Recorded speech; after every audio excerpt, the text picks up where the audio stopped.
რომ მივაწოდოთ ყველანაირი ინფორმაცია სტუდენტებს გრანტებთან დაკავშირებით. დღეს თბილისის მერმა გლდანის სარკინიგზო გვირაბის გაყვანაში მონაწილეობა პირადად მიიღო. მან მუშის აღჭურვილობა მოერგო ესკავატორის საჭასთან დაждდა და გვირაბის გათხრის ბოლო ეტაპი დაასრულა. მერმა ერთი დღით ესკავატორის ოპერატორის პროფესია შეითავსა. 430 მეტრიანი სარკინიგზო გვირაბი ერთ-ერთია, რომელიც თბილისის შემოვლით გზაზე კეთდება. მშენებლობა 2010 წლის ზაფხულში დაიწყო და ორ თვეში მთლიანად დასრულდება. პროექტზე 500-მდე თბილისელია დასაქმებული.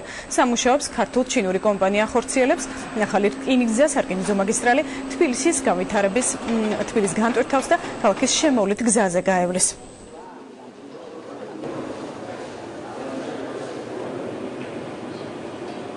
გადავებლად შეიძლება ითქვას, რომ არის თბილისისთვის საუკუნის პროექტი.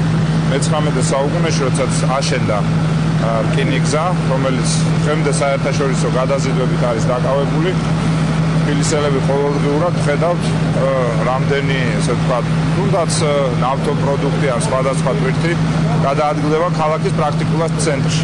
რას მოუტანს ახლა ეს თბილისს? დაახლოებით 80 ჰექტარი ტერიტორია თავისუფლდება ქალაქის ცენტრში, რომელიც ბუნებრივია ქალაქ განვითარებისთვის იქნება გამოყენებული. აქ ჩვენ ვფიქრობთ და ეხლა დამუშავების სტადიაზეა თანამედროვე ქალაქის ნაწილის მშენებლობა, ეს საკმაოდ დიდი ტერიტორიაა, ძალიან მნიშვნელოვანია და გრძელვადიანი სამუშაო ადგილების შექმნისთვის, იმიტომ რომ პრინციპში აქ თავისუფლად შეიძლება განთავსდეს ფინანსური ცენტრი, რომელიც ესე ვთქვათ ქალაქის ეკონომიკურ ცხოვრებას გამოაცოცხლებს.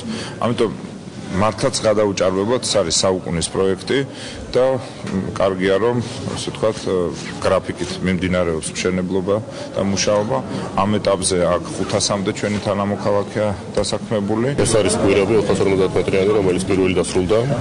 გარდა ამისა არის 4 გვირაბი ჯამურის სიგრძით 3500 მეტრი და 12 ხიდი, რომელიც მიმდინარეობს სამუშაოები. ახალი მშენებლობის ლიანდაგის სიგრძე არის 40 კილომეტრი ორლიანდაგიანი ინფრასტრუქტურისთვის. მშენებლობა მიმდინარეობს ძალიან კარგად, აქტიური ტემპებით.